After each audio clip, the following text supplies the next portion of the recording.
Today's episode is sponsored by Honey, the easy way to save when shopping on your iPhone or computer. How do you feel about online shopping? Do you do it often? And how many times do you scour the internet looking for a promo code that works when it's time to check out? Well, thanks to Honey, manually searching for coupon codes is a thing of the past. Honey is the free shopping tool that finds promo codes and applies the best one it finds to your cart. Imagine you're shopping on one of your favorite sites. When you check out, the Honey button appears, and all you have to do is click Apply Coupons and wait a few seconds as Honey searches for coupons it can find for that site. If Honey finds a working coupon, you'll watch the prices drop. And Honey doesn't just work on desktop, it works on your iPhone too. Just activate it on Safari, on your phone, and save on the go. If you don't already have Honey, you could be straight up missing out. And by getting it, you'll be doing yourself a solid and supporting this show. Get Honey for free at joinhoney.com/podcast. That's joinhoney.com/podcast. Coming up. Because he's found guilty of this other crime, they're then able to say, well, he was our main suspect back in 1989. For Vault Studios, I'm Reed Redmond. You're listening to The Daily Crime.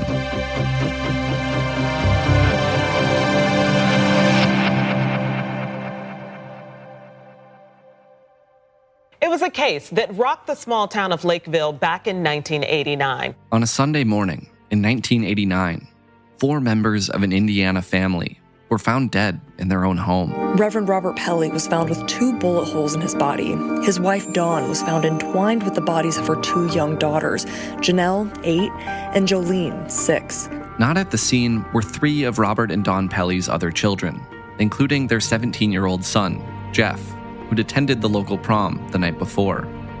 Jeff Pelley would later be arrested and eventually convicted of the murders. But over the years, he's maintained his innocence, and now he's asking for a new trial. Now this week, Pelley's defense argued he'd received bad counsel during that first trial back in 2006, and that the prosecution failed to follow up with a key piece of evidence in that case.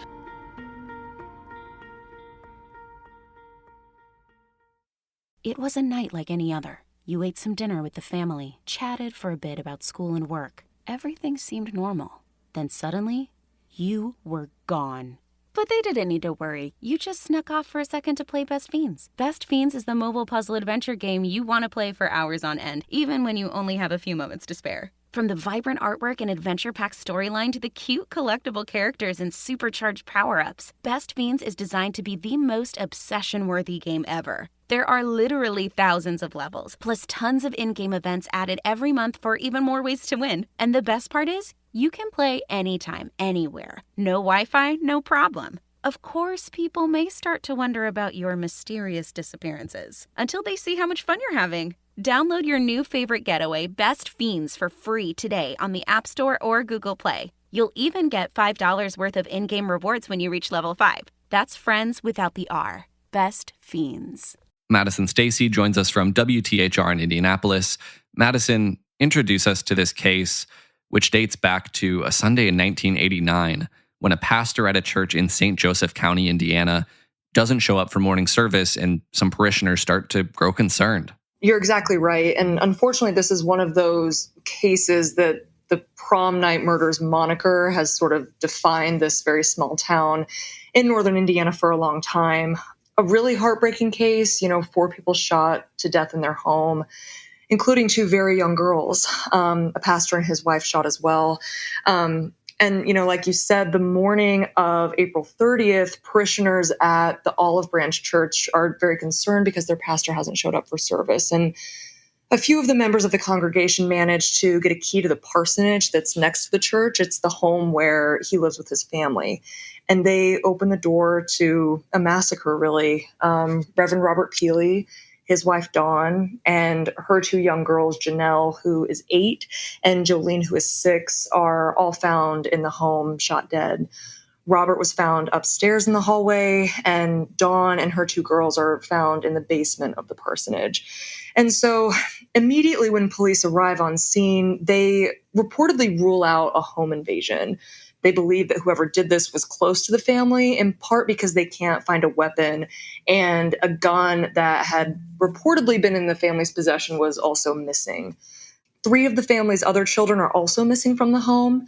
Jessica, who was at a friend's house for a sleepover, and Jackie, who was at a church camp event. But Robert's 17-year-old son, Jeff, had gone to senior prom the night before at the local high school. And he was at an amusement park near Chicago when police found the bodies.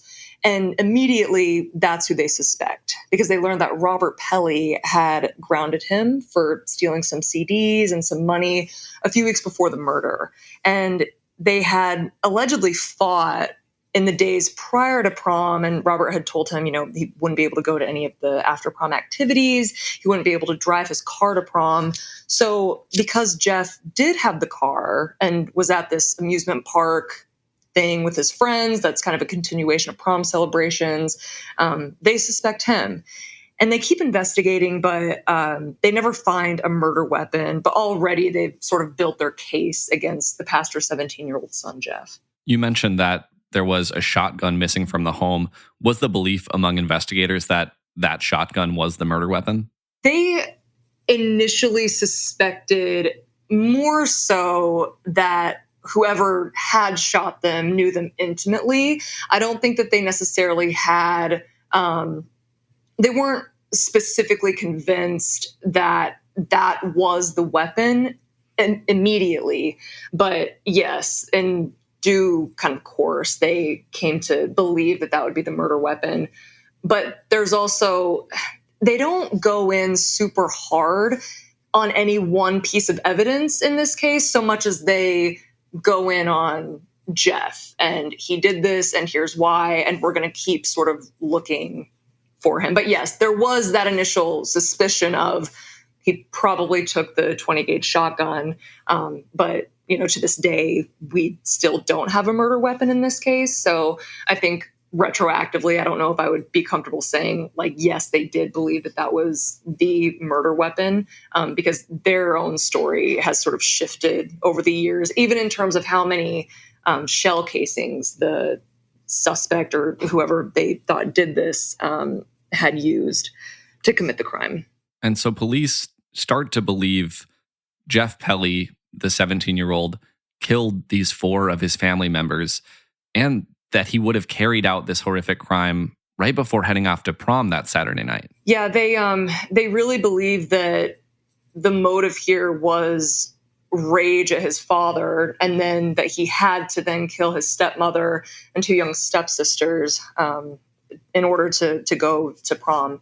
And that was their working motive for a number of years. But they don't, and they follow that in the weeks after the murders very intently. They even watched Jeff at the funeral of his family members, and he's reportedly very stoic, and that struck them as odd. But any evidence that they're able to gather against him is all circumstantial. And so, 13 years go by, and they still haven't brought charges against him.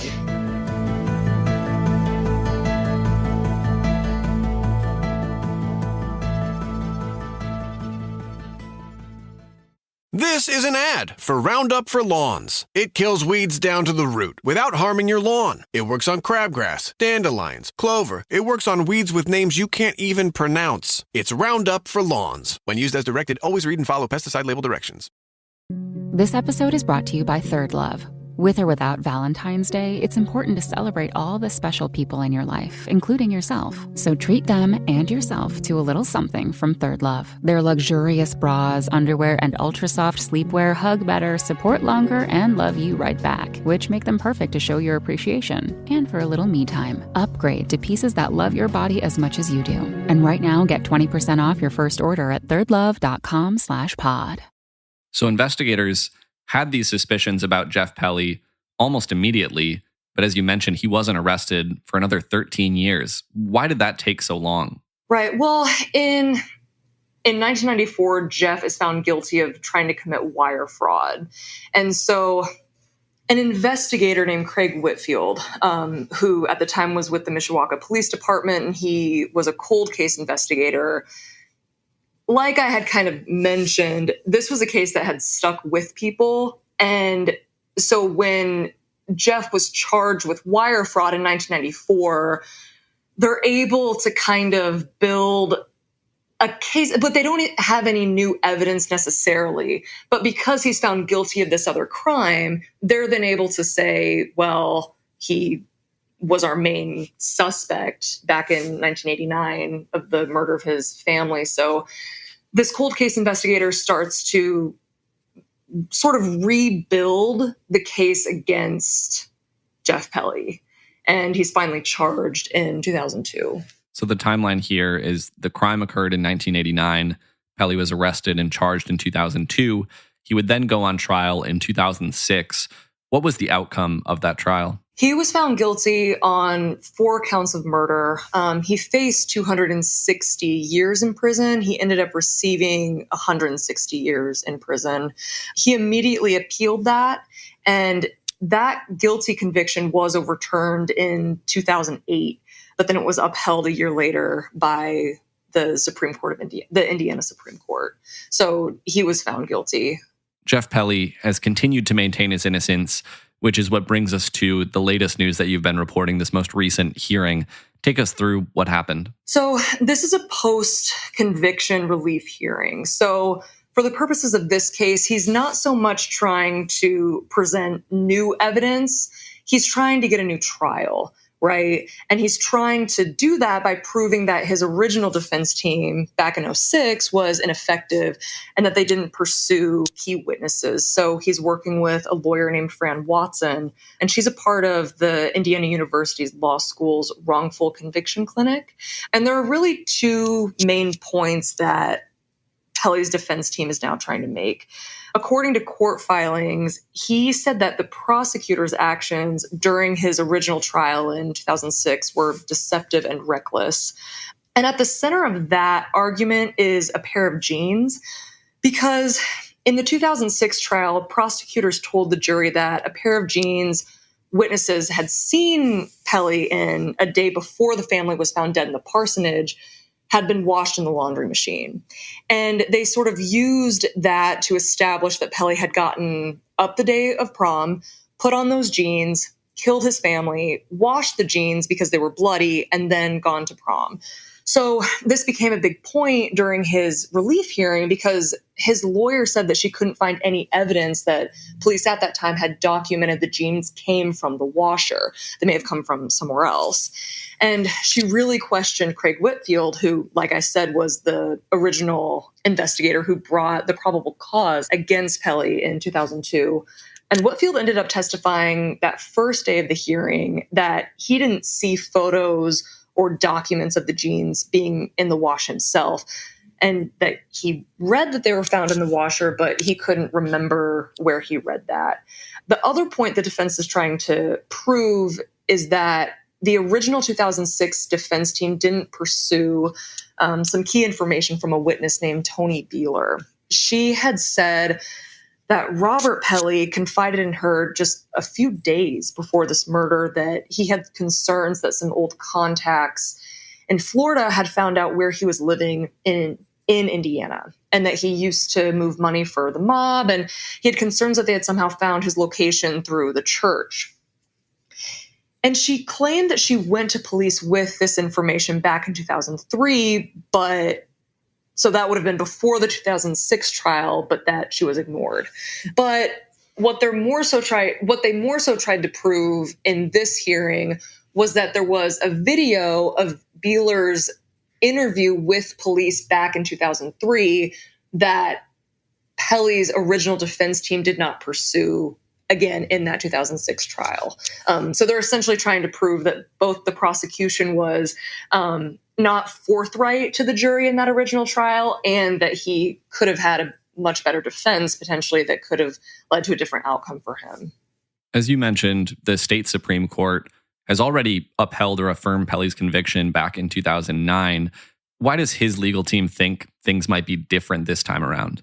Well, I think that the amount of evidence that they're trying to bring, because it's not necessarily new evidence, right? From the time he was charged in 2002, even to now, this isn't new evidence. This is unpursued evidence. So they really believe that because they can, they're just hoping to prove that there are other potential motives in this case for people other than Jeff Pelley to have committed this murder. And there's just sort of unexplored leads. And that's more so why they believe. It's less of a new evidence, or they have this kind of, thing in their back pocket that they're now saying, look at what we didn't look at. It's more, look at these multiple avenues that went unexplored in his original trial, and he deserves to have a new one. So Pelley's team had a chance to present these new arguments recently. What's next for that? When will we know whether or not Jeff Pelley will be granted a new trial? We may not know for a couple weeks or a couple months. In trials like this, judges don't have a time limit on when they have to decide. So St. Joseph Superior Judge Stephanie Steele is going to be the one to make that decision on whether he will be given a new trial or not. If she rules against him, he could still appeal that in federal court, but the likelihood of him being granted a new trial through that avenue is much smaller than if it were to be granted in this court. So a lot of people say that in many ways this is his last chance at any potential exoneration. Madison Stacey with WTHR in Indianapolis. Thanks for sharing this story. Yeah, thanks so much for having me. And thanks as always to you for listening to this episode of The Daily Crime. We're here with a new one every day of the week, Monday through Friday, so make sure you're subscribed to or following the podcast wherever it is you're listening right now. If you're looking for more podcasts, you can head over to vaultstudios.com for a full list of our shows. That includes our weekly podcast, True Crime Chronicles. That'll do it for this one. Until next time, for Vault Studios, I'm Reed Redmond.